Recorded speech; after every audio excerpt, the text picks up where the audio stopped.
Hello everyone, welcome back. Placement preparation में आपका फिर से स्वागत है। आज हम बात करने जा रहे हैं डेक्स टेक्नोलॉजी की कंप्यूटर प्रोग्रामिंग क्वेश्चन के बारे में जो प्रीवियस ईयर पूछे जा चुके हैं। हमारा टेलीग्राम चैनल है विकास मौर्य एकेडमी। आप यहाँ पे डेली के जो क्वेश्चंस हैं कंपनी से रिलेटेड, जैसे कि कोडिंग इंटरव्यू और टेक्निकल इंटरव्यू और वर्बल एबिलिटी जैसे क्वेश्चन वहाँ पे आप मिल जाएंगे। आपको सिर्फ क्या करना है, टेलीग्राम चैनल जाकर मेरा टेलीग्राम चैनल ज्वाइन करना है, विकास मौर्य एकेडमी मेरा नाम है टेलीग्राम चैनल का। तो ये बात करते हैं क्वेश्चन नंबर 1 की। क्वेश्चन नंबर 1 है tower of Hanoi is an application of dash. तो आपको इन चारों में से ऑप्शन बताना है कि कौन सा कॉन्सेप्ट इसमें इस्तेमाल किया गया है। तो क्वेश्चन यानी कि option number A stack is the right answer. Stack concept का इस्तेमाल किया गया है टावर ऑफ हनोई के लिए। ठीक, मूव करते हैं नेक्स्ट क्वेश्चन की ओर। क्वेश्चन नंबर 2 ये रहा आपके सामने। Deadlock can be describe more precisely in a term of directed graph called a system resource allocation. तो आपको बताना है कि स्टेटमेंट यहाँ पे बताना है। ठीक, यहाँ पे क्या है, डायरेक्टेड ग्राफ का इस्तेमाल किया गया है और यहाँ पे डेडलॉक की बात की जा रही है। ठीक, नाउ यहाँ पे हमारे पास दो यहाँ पे इसके लिए स्टेटमेंट दे रखा है। पहला स्टेटमेंट है the graph contain a cycle. The cycle involve only a set of resource type each of which have only one single instance. ठीक, आपको डेडलॉक का कॉन्सेप्ट पता होना चाहिए, यानी कि डेडलॉक कैसे होता है। ठीक, और डेडलॉक कैसे प्रिवेंट होता है, ये सब कॉन्सेप्ट आपको पता होना चाहिए, तभी आप इस क्वेश्चन को सॉल्व कर पाएंगे। यहाँ पे एक्सप्लेनेशन गिवन है, ऑप्शन नंबर डी है। क्यों है ऑप्शन नंबर डी वो समझते हैं, क्योंकि यहाँ लिखा है all deadlock involve conflict resource need to और मोर प्रोसेस। ठीक, two or more process.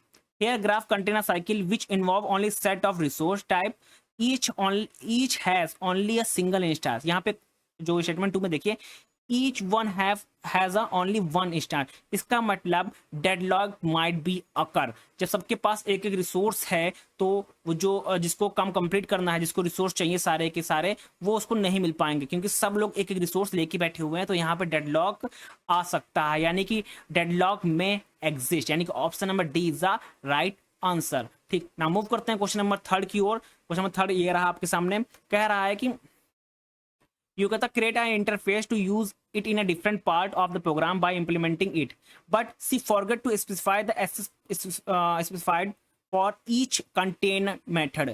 What will be the access specified method that will be inherit and implemented? ठीक, देखिए आपको एसएस मॉडिफायर आपको पता होंगे कितने टाइप के होते हैं। ठीक, प्रोटेक्टेड, पब्लिक और प्राइवेट। ठीक, अब आपको बताना यहाँ पे लास्ट में देखिए कि ऐसा कोई एसएस मॉडिफायर आपको चाहिए जो कि इनहेरिट हो सके, इंप्लीमेंट हो सके।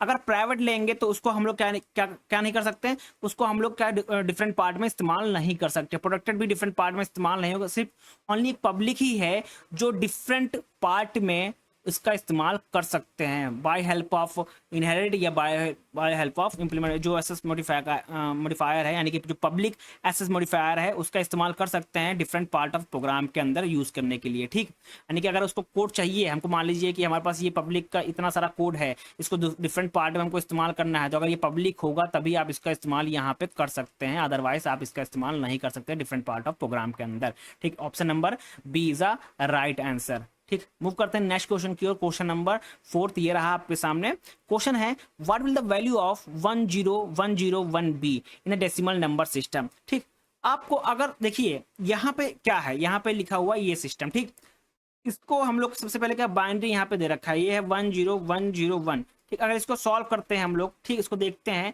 तो हमारा ये आता है 21, यानी कि option number A is a right answer. ठीक, the binary equivalent of 21 is a 10101। ठीक, तो इसीलिए इसका जो आंसर होगा 21 होगा। नाउ मूव करते हैं नेक्स्ट क्वेश्चन की ओर। क्वेश्चन नंबर 5 ये रहा आपके सामने। क्वेश्चन नंबर 5 है, और ये आप लोग लिखा है function main is the starting point of the execution of program. Which of the following options shall help in making of executable program without the use of main function in the program? ठीक, यानी कि हमको इन statement बताना है कौन सा statement, ठीक, इसमें हेल्प करेगा जो एग्जीक्यूटिव प्रोग्राम को एग्जीक्यूट करने के लिए without use of main function. ठीक, तो ऑप्शन नंबर 1 पढ़ते हैं क्या कह रहा है। ठीक, ऑप्शन नंबर 1 क्या है, तो पहले जूम कर लेते थोड़ा। ठीक, ऑप्शन नंबर 1 कह रहा है कि इट इज इम्पॉसिबल, यहाँ पे it is not possible to run a program without a main function. ये गलत है क्योंकि हम लोग रन कर सकते हैं विदाउट अ मेन फंक्शन। ठीक, ऑप्शन नंबर बी पढ़ते हैं any program without a main function shall not do anything but can only produce a blank scale. हाँ, अगर हमारे प्रोग्राम में मेन फंक्शन नहीं है तो वो प्रोग्राम रन होगा, एग्जीक्यूट तो होगा, बट स्क्रीन क्या आएगी, ब्लैंक स्क्रीन आएगी। तो यानी कि ऑप्शन ये सही है, ठीक। और लास्ट, अब जब ऑप्शन ये सही है, ऑप्शन बी, ठीक, एक ही ऑप्शन यहाँ पे पूछ रहा है, ठीक, तो मतलब बी इज राइट ऑप्शन, ठीक। और यहाँ पे दूसरा पढ़ लेता है, two macro can be use, one to hold the name of the function and it is working and other to the call the first macro, ये ना। ऑप्शन डी पढ़ते हैं, any function can be made and marked as a starting point using a language depend upon, ना, false. यानी कि option B is a right answer, ठीक। और यहाँ पे एक्सप्लेनेशन यहाँ पे गिवन है, a program without main function will be do nothing, it only produce a blank screen, execution of program start from the main function। यानी कि वो तो सब कुछ हो जाएगा, ठीक, बट क्या होगा, ब्लैंक स्क्रीन आएगी, एग्जीक्यूट हो रन हो जाएगा विदाउट फंक्शन, बट वो क्या होगा, ब्लैंक स्क्रीन आएगी, ठीक। तो option B is the right answer. Now move करते हैं नेक्स्ट क्वेश्चन की ओर। नेक्स्ट क्वेश्चन ये आपके सामने, क्वेश्चन नंबर 6। यहाँ पे है, how many nodes does a full binary tree with N leaves contain, ठीक। नाउ आपको फॉर्मूला अगर पता है, फॉर्मूला मैंने इसके लिए आपको पता है कि अगर बाइनरी ट्री की हाइट पता करनी है तो कैसे पता करते हैं, बेसिकली 2n-1 से, ठीक। और n हमारा क्या है, नंबर ऑफ लीव, ठीक। तो बेसिकली हम लीव, अगर n पता हमारे पास तो हम बता सकते हैं कि कितने नोड है, ठीक। तो हम बेसिकली इसका फॉर्मूला इस्तेमाल कर सकते हैं, और फॉर्मूला क्या है, 2n-1, यानी कि option number C is the right answer, ठीक। ना मूव करते हैं नेक्स्ट क्वेश्चन का, क्वेश्चन नंबर 7 ये आपके सामने। Which member of the class can not be inherit, ठीक। कौन सा ऐसा मेंबर है जो इनहेरिट नहीं हो सकता, ठीक। तो कौन सा नहीं हो सकता, बी, प्राइवेट। क्योंकि अगर आप एसएस मॉडिफायर में प्राइवेट का इस्तेमाल करते हैं तो ये इनहेरिट नहीं हो सकता। A sub class does not inherit the private member of its parent class, that's why option B is the right answer. Private can not be inherit, ठीक। मूव करते हैं नेक्स्ट क्वेश्चन की ओर। क्वेश्चन नंबर 8 ये रहा आपके सामने, ठीक। Question number 8 ये है आपके सामने, लिखा है, अ librarian has to rearrange the library book on a shelf in a proper order at the end of each day. Which sorting technique should be a librarian ideal choose, ठीक। यहाँ पे option given है, bubble short, insertion short, selection short, heap short, ठीक। देखिए यहाँ पे जो option होगा वो है इंसर्शन शॉर्ट, ठीक। अब क्यों इंसर्शन शॉर्ट होगा, ठीक। इसका जो एक्सप्लेनेशन है वो नीचे गिवन है, यहाँ पे मैंने दे रखा है। यहाँ पे इसका जो एक्सप्लेनेशन है मैं यहाँ देख लेता हूँ, यहाँ पे लिखा हुआ है, अगर इंसर्शन सॉर्ट की बात की जाए, in insertion sort value from unsorted part are picked and place at the correct position in the sorted part, so it's the best way for librarian to rearrange the library book in a proper order, ठीक। तो ये easy होगा, यानी कि option B is the correct answer, insertion sort is the answer to rearrange the library book, ठीक। Now move करते हैं next question की ओर। क्वेश्चन नंबर 9 ये रहा आपके सामने। क्वेश्चन नंबर 9 ये है, a programmer try to debug the code of 10,000 line, it is known that there is a logical error in the first 25 line of the code. What will the efficient way to debug the code? देखिए ये तो simple है, आपको सामने मिल गया है कि 10,000 line का कोड है, बट जो एरर है, लॉजिकल एरर, वो फर्स्ट 25 लाइन में ही है, ठीक। तो बेसिकली क्या होगा, तो यहाँ पे ऑप्शन गिवन है, compile the entire code and check it line by line. ये तो गलती है, क्यों चेक करें भाई, जब हमको पता है कि फर्स्ट 25 लाइन में ही हमारे पास कोड है, ठीक। ऑप्शन बी देखते हैं, use N interpreter of the first 25 line code, ठीक है, ये करेक्ट आंसर है, क्योंकि हमको पता है कि फर्स्ट 25 लाइन में ही हमको क्या है, लॉजिकल एरर है। तो हम बाकी कोड क्यों रन करें भाई, बाकी अपना टाइम वेस्ट क्यों करें, हम लोग इंटरप्रेटर का इस्तेमाल कर सकते हैं फर्स्ट 25 लाइन को चेक करने के लिए, ठीक। यानी कि option B is the right answer. बाकी ऑप्शन चेक कर लेते हैं, कंपाइल द एंटायर कोड, क्यों करें पूरा कोड क्यों कंपाइल करें भाई, जब 25 लाइन पता है कि स्टार्टिंग के 25 लाइन में लॉजिकल एरर है। ऑप्शन डी इज क्या है, none of the above can be used to debug, ये भी फॉल आंसर, यानी कि option B is the right answer. जब आपको पता है कि पहले की 25 लाइन में आपके पास लॉजिकल एरर है, तो पूरा कोड को कंपाइल करने की बेवकूफ़ी हम क्यों करें, हम इंटरप्रेटर का इस्तेमाल कर सकते हैं फर्स्ट 25 लाइन को चेक करने के लिए कि कहाँ लॉजिकल एरर है, ठीक। Now option B is the right answer. Move करते हैं नेक्स्ट क्वेश्चन की ओर। क्वेश्चन नंबर 10 ये रहा आपके सामने, ठीक। ओके, क्वेश्चन नंबर 10 ये है, बहुत इजी है। अब कह रहा what is the output of the pseudo code statement given below, ठीक है। हमारे पास क्या है, इंटीजर ए है जिसकी वैल्यू है 984 और बी की वैल्यू है 10, ठीक। फ्लोट का इस्तेमाल किया गया है to store a real world number, ठीक। इसको कैसे सॉल्व करेंगे वो देखते हैं। सबसे पहले यहाँ पे लिखा है c = a/b, ठीक। तो ये इसका मतलब 984 / 10, ठीक। जब ये होगा डिवाइडेड 10 होगा तो बेसिकली क्या आएगा, तो ये हमारा क्या आएगा ओनली, इसको अगर चेक करेंगे तो हमारा क्या आएगा 98 आएगा, विल स्टोर इन द सी में स्टोर होगा 98 आ जाएगा। अब यहाँ पे फ्लोट वैल्यू है, तो फ्लोट वैल्यू जब आएगी तो बेसिकली क्या होगा 98, अगर फ्लोट वैल्यू यहाँ पे है बेसिकली क्या है सी क्या है फ्लोट है, तो बेसिकली कैसे स्टोर होगा 98.00 इस तरह के स्टोर होगा, ठीक। बट प्रिंट सी करना है, जब भी प्रिंट होगा तो 98 प्रिंट करके देगा हमको, 98 प्रिंट करके देगा, तो option C is the right answer 98, ठीक। कुछ नहीं करना है, फ्लोट यहाँ पे कंफ्यूज करने के लिए आपको किया गया है, क्योंकि जब वैल्यू स्टोर कर रहा है, देखिए जो वेरिएबल सी है वो क्या है फ्लोट टाइप का है, जब ये डिवाइड करेगा तो हमारा जो वैल्यू स्टोर करेगा वो फ्लोट में स्टोर करेगा 98.00 को समथिंग इस तरह, ठीक। और प्रिंट करना है सी, जब सी को प्रिंट करेगा तो 98 ही प्रिंट करेगा, ठीक ठीक। और ये जो 90 जो लगा रहे हैं 98.4 ये सब ये गलत है, ये कॉन्सेप्ट ही गलत है। आपको अगर बेसिक ही क्लियर नहीं है कि आप डिवाइड कर रहे हैं प्रोग्रामिंग लैंग्वेज में तो कैसे आएगा, ठीक, तो कोई मतलब ही नहीं है। यहाँ पे क्वेश्चन में क्या गिवन है वो पढ़िए, क्वेश्चन में गिवन है इंटीजर ए इक्वल टू 98.4 और integer B equal to 10, integer की बात की जा रही है, जब डिवाइड करेंगे तो 98 आएगा। क्या पॉइंट क्या आएगा, पॉइंट थोड़ा आएगा यार भाई, पॉइंट नहीं आएगा ना, पॉइंट नहीं आएगा तो जो 90 और ये और जो वेरिएबल सी है क्या है वो फ्लोट टाइप का है, जब ये डिवाइड होगा तो कैसे स्टोर करेगा सी वेरिएबल में, स्टोर करेगा 98.00 करके ऐसे समथिंग स्टोर करेगा, बट जब प्रिंट करेगा तो 98 ये प्रिंट करेगा, यानी कि option number C is the right answer, ठीक। अब ये बेवकूफी मत करिएगा, 98.4 लगा दीजिए, यहाँ पढ़ लीजिएगा कि इंटीजर है ये, ठीक। नाउ मूव करते हैं नेक्स्ट क्वेश्चन की ओर। क्वेश्चन नंबर 11 ये रहा आपके सामने। A language has 28 different letters in a total. Each word in the language consists of maximum 7 letters. A programmer wants to create a data type to store a word of this language. She decides to store the word as an array of element. How many bits should she assign to data type to store all kinds of word of the language? ठीक। Now basically इसका option मैं समझा देता हूँ।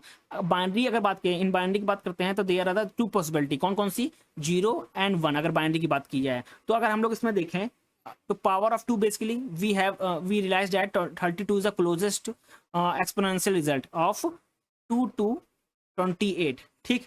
तो where 2.5 equal to 32 आ जाएगा basically, और इसको हम कवर करेंगे सारे पॉसिबिलिटी के साथ, तो we need a 5 bit at least, ठीक। 5 बिट चाहिए, ठीक, कवर करने के सारे पॉसिबिलिटीज को, ठीक।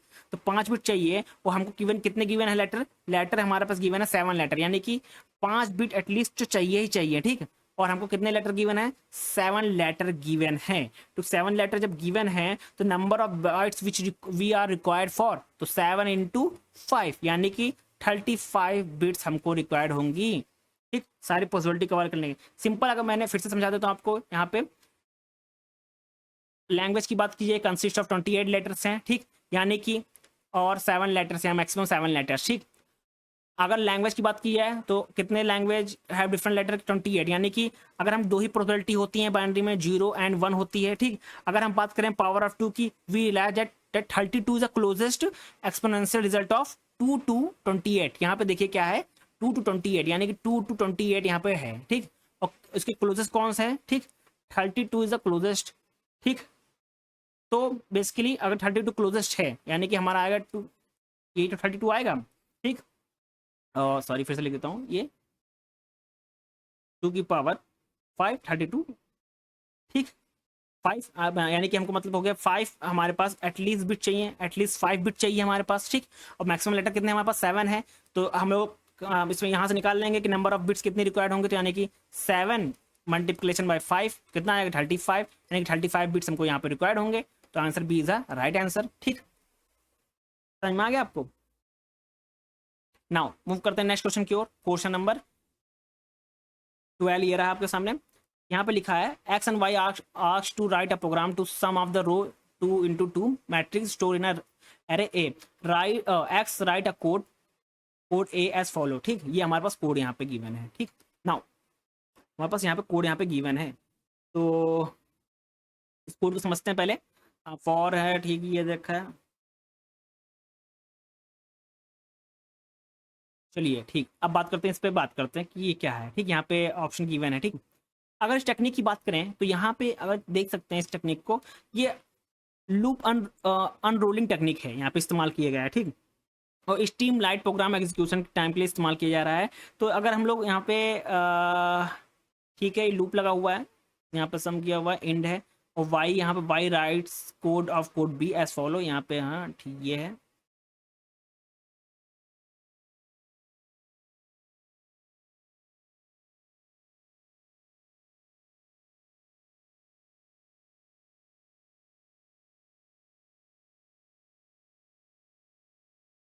ठीक है, और हमें यहाँ पे अब इसको मैंने समझ लिया है, मैं समझाता हूँ अभी। और यहाँ पे नीचे लाइन लिखे which of the following statement is correct but these code if no loop is unrolling is done by compiler. ठीक, यहाँ पे है एक code A is would be execute faster than B, और code B would be execute faster than B, code B is logically incorrect. और अच्छा ठीक, देखिए ये लॉजिकली इनकरेक्ट तो होगा ही नहीं। ठीक, इनकरेक्ट तो होगा ही नहीं बेसिकली। तो हमको क्या बताना है, हमको देखना है कि इन दोनों में से कौन सा एग्जीक्यूट होगा पहले और फास्ट होगा। ठीक, अगर देखिए यहाँ पे कौन सी टेक्निक का इस्तेमाल किया गया है, लूप अनरोलिंग टेक्निक का इस्तेमाल किया गया बेसिकली। अब यहाँ पे इटरेशन के समय एलिमिनेट और डिक्रीज हो रहा है। ठीक, एलिमेंट डिक्रीज हो रहा है। अगर हम लोग लूप अनरोलिंग की बात करें तो यहाँ पे लूप कंट्रोल होगा, लूप टेस्ट होगा। ठीक, यहाँ पे लूप लगा हुआ है, लूप यहाँ पे बेसिकली जब ये लूप लगा हुआ है, फॉर लूप लगा हुआ है एन इक्वल टू 0 से लेकर 1 तक, तो यहाँ पे मतलब क्या, लूप क्या होगा, अनरोल होगा, लूप कंट्रोल होगा, लूप टेस्ट होगा, और इंस्ट्रक्शन क्या होंगे, रिमूव हो गए। तो इसकी वजह से जो कोड ए है वो थोड़ा टाइम लेगा, यानी कि कोड जो ए है वो थोड़ा सा टाइम लेगा। ठीक, क्योंकि लूप लगा हुआ है। और यहाँ पे देखिए डायरेक्ट यहाँ पे लिखा हुआ है सम। ठीक, यहाँ पे डायरेक्ट सम लिखा हुआ है। तो ये बेसिकली जो कोड बी है ये ओवरहेड लूप लगा हुआ है, यानी कि ये इसके लूप से कोई मतलब ही नहीं बेसिकली। यहाँ पे डायरेक्टली सम दे रखा है, यहाँ पे एरे को दे रखी होगी, मतलब वैल्यू दे रखी होगी, डायरेक्ट इसको प्लस कर देगा, हमारे यहाँ पे स्टोर हो जाएगा, प्लस कर देगा तो स्टोर हो जाएगा, वैल्यू स्टोर हो जाएगी। ठीक, तो यानी कि ये जो कोड बी है ये फास्ट एग्जीक्यूट होगा किससे, कोड ए से। सिंपल आपको पता चल रहा है क्योंकि यहाँ पे कोड ए में क्या लगा हुआ है, फॉर लूप लगा हुआ है। फॉर लूप को पता है आपके पास क्या होता है, यहाँ पे बेसिकली पहले चेक करता है, कंडीशन होता है, फिर कंट्रोल होता है, फिर इंक्रीमेंट डिक्रीमेंट होता है। ठीक, एलिमिनेशन होता है, एलिमिनेट होते हैं, तब जाकर यहाँ पे वैल्यूज आएंगी, इन दोनों की वैल्यूज आएंगी, फिर उसके बाद सम होगा, फिर इसमें स्टोर होगी। यानी कि ये थोड़ा स्लो मतलब एग्जीक्यूट होगा, थोड़ा कम स्पीड में एग्जीक्यूट होगा, क्योंकि बी में ऐसा फॉर लूप लगा ही नहीं हुआ है। डायरेक्टली वहां पे पूछ लिया वैल्यू, यहाँ पे 0 इंडेक्स ए 0 0 की प्लस करेंगे, यहाँ पे ए 0 1 के यहाँ वैल्यू आएगी, यहाँ पे मान लीजिए इसकी वैल्यू 2 हो गई, इसकी वैल्यू 2 डायरेक्टली प्लस करके यहाँ पे स्टोर कर देगा। और यहाँ पे क्या होगा, पहले लूप चेक करेगा, फिर आएगी वैल्यू, तब ये होगा। तो इसका मतलब कोड बी ज्यादा तेज एग्जीक्यूट होगा, यानी कि option B is a right answer. Code B would execute faster than code A. Option B is a right answer. Now move करते हैं आज का लास्ट क्वेश्चन, ये रहा आपके सामने। लास्ट क्वेश्चन है for which of the given option is the stack implementation useful. तो यहाँ पे देखिए 4 ऑप्शन गिवन है, radix search, breath first search, recursion और नन ऑफ द अबव। तो यहाँ पे बेसिकली आपको पता है कि अगर हम लोग स्टैक इंप्लीमेंटेशन की बात कर रहे हैं, ठीक, यूजफुल की बात कर रहे हैं, स्टैक इंप्लीमेंटेशन यूजफुल की बात कर रहे हैं, तो यहाँ पे क्या आएगा, रिकर्सन आएगा। ठीक, तो option C is the right answer. ठीक, जब स्टैक इंप्लीमेंटेशन की बात करें तो रिकर्सन ही आएगा, बेस्ट फर्स्ट नहीं आएगा। और कंफ्यूज करने के लिए यहाँ पे एक ऑप्शन दिया है, कौन सा, बेस्ट फर्स्ट सर्च ऑप्शन दिया है। कुछ लोग इसको टिक कर देंगे, ठीक, कुछ लोग इसको टिक कर देंगे, महान हस्तियां आएंगे जो इसको टिक कर देंगे, और ऐसा नहीं है। यहाँ के क्या होगा, यहाँ पे रिकर्सन होगा। ठीक, for executing a recursion we stack implementation is useful. ठीक, तो option C is the right answer. ठीक, नाउ ये आज की पीपीटी कंप्लीट हुई, आज की क्वेश्चन कंप्लीट हुई। बात करते हैं फिर नेक्स्ट वीडियो, मिलते हैं आपसे नए प्रोग्राम के साथ, नए कोडिंग क्वेश्चन के साथ। Thank you everyone. तो आप सबसे पहले क्या करिएगा यहाँ पे कि टेलीग्राम चैनल जरूर ज्वाइन कर लीजिएगा, आपको जो पीडीएफ है, पीपीटी है, यहाँ पे आपको मिलती रहेगी रोज। Thank you everyone.